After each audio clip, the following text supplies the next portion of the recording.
This is not a test. This is an actual emergency broadcast." Frank Morrison's voice had changed.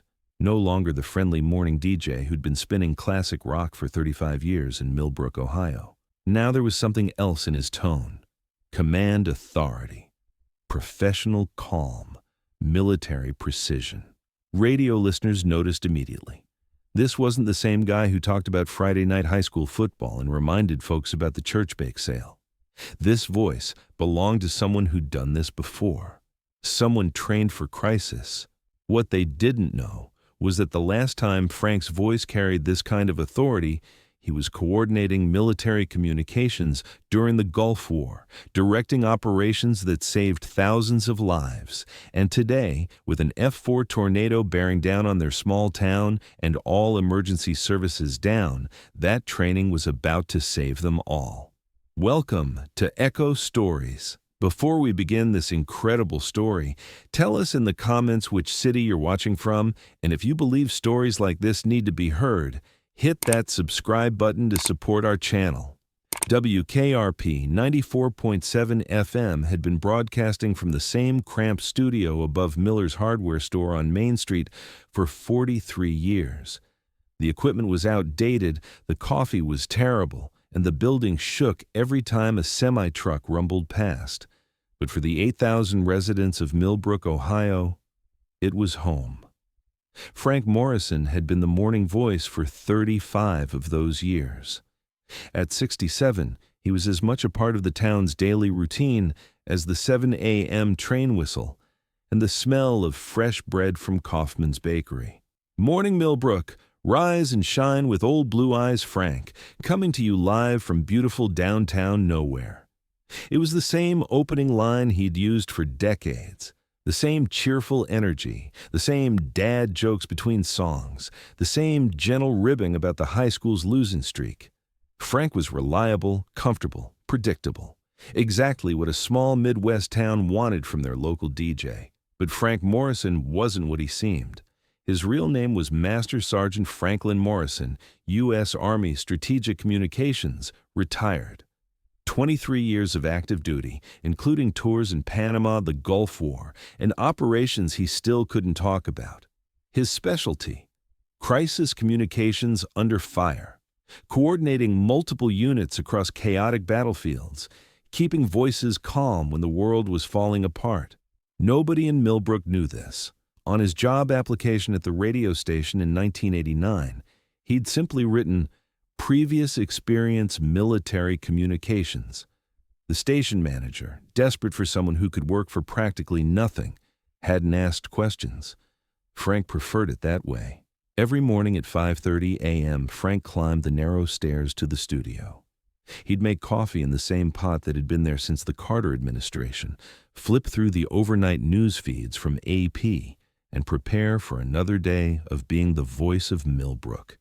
His show ran from 6 a.m. to 10 a.m. Classic rock, local news, weather, and whatever was happening around town. Frank had a gift for making people feel connected. He knew when the Johnsons' farm was struggling. He remembered anniversaries, birthdays, graduations. When old Mrs. Patterson was in the hospital, Frank played her favorite song every morning until she came home. But while Frank chatted easily about crop reports and church socials, part of his mind never stopped monitoring. Traffic patterns, weather developments, the tone in people's voices when they called in. 23 years of military training had taught him to watch for signs, to stay alert for the unexpected.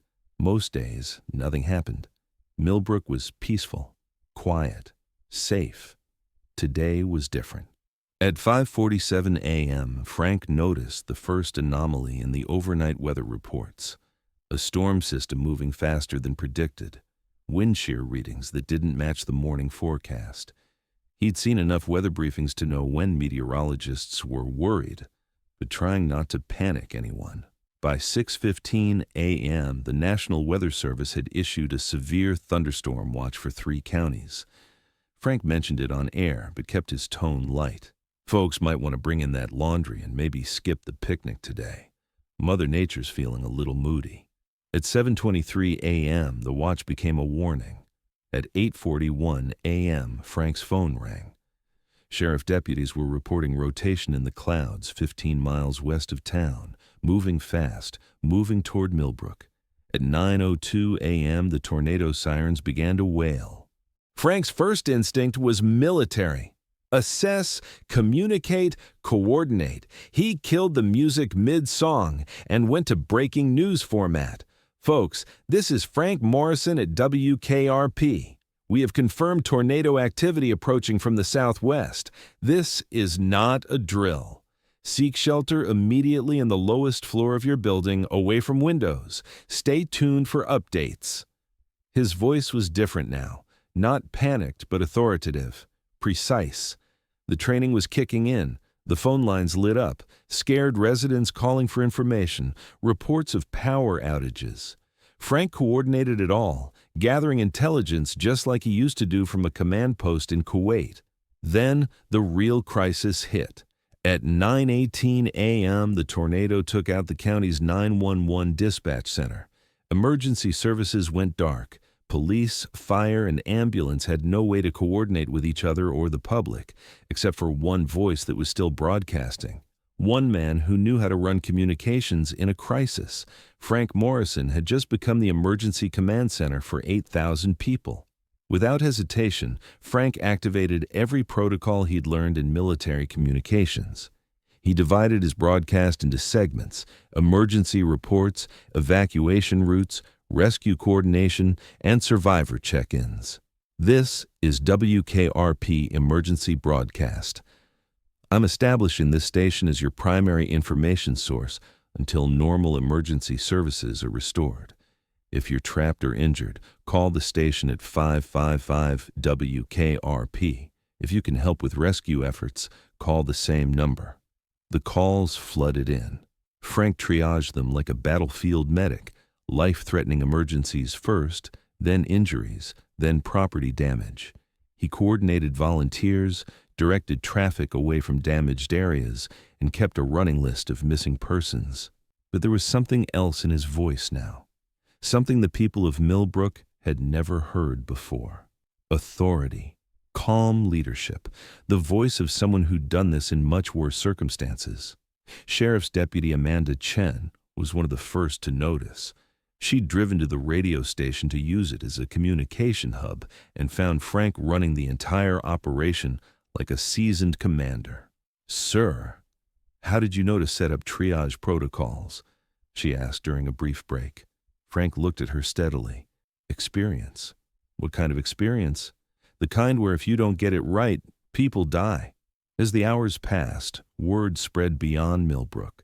Frank's broadcast was being picked up by emergency management officials in Columbus, Cleveland, even FEMA headquarters in Washington. His calm, professional coordination was textbook disaster response.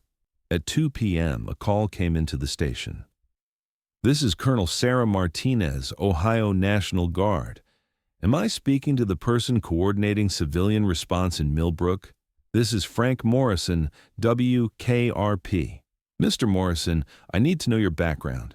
You're running this operation better than most trained emergency managers. Are you ex-military?" Frank paused. For 35 years, he'd kept his past quiet. But now, with lives on the line, the truth was inevitable. Master Sergeant Franklin Morrison, U.S. Army Strategic Communications, retired. 23 years, active duty. Jesus Christ, Gulf War? Among other places. "Sir, we're deploying National Guard units to assist. Would you be willing to coordinate with our command structure?" Frank looked around the tiny radio station. Coffee-stained carpet, decades-old equipment, faded photos of local high school football teams on the wall. Then he looked at the map where he'd been tracking rescue operations, the lists of evacuees and volunteers, the systematic coordination that had helped save dozens of lives. "Affirmative, Colonel. I'll maintain civilian coordination from this position." Word spread quickly through the emergency response network. The friendly DJ who'd been playing classic rock for 35 years was actually a decorated military communications specialist, someone who'd coordinated operations in war zones, who'd trained for exactly this kind of crisis.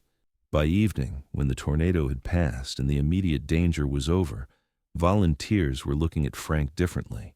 The easygoing guy who'd joked about his coffee being strong enough to wake the dead had just orchestrated the most effective disaster response in the county's history. Mayor Robert Kaufman approached Frank as he was finally shutting down the emergency broadcast.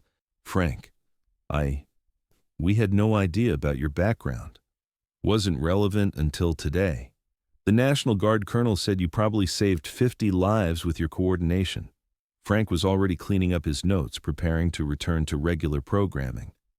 "People saved themselves. I just helped with the talking. But you've been here 35 years. Why didn't you ever tell us?" Frank looked out the studio window at Main Street. Debris from the storm was scattered everywhere, but people were already cleaning up, neighbors helping neighbors, the community pulling together. Because I wasn't Master Sergeant Morrison anymore. I was just Frank, the guy who played your favorite songs and reminded you about the church bake sale. And today, Millbrook needed a communications specialist. So that's what I was. The next morning, Frank was back in the studio at 5:30 a.m. Same coffee pot, same routine. But when he opened the microphone at 6 a.m., hundreds more people were listening. "Morning, Millbrook. It's old Blue Eyes Frank, coming to you live from beautiful downtown. Well, slightly less beautiful this morning, but we're still here." The calls started immediately. Not just song requests, but people wanting to thank him, people who'd heard him coordinate their rescue, who'd listened to his calm voice during the worst hours of their lives. Frank deflected it all with typical humor. "Folks, I just kept the radio on. You're the ones who helped each other. Now, let's get back to what we do best, playing the music that makes Monday mornings bearable." But things had changed.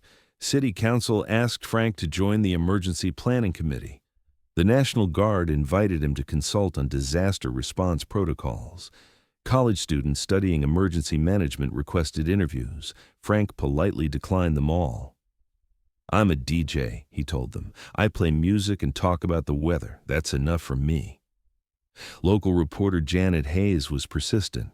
She'd covered the tornado response and couldn't let go of Frank's story. Finally, she cornered him after his show one morning. "Frank, people deserve to know who you really are. What you did during the tornado, that wasn't luck. That was training. People know who I am. I'm the guy who's been playing their favorite songs for 35 years.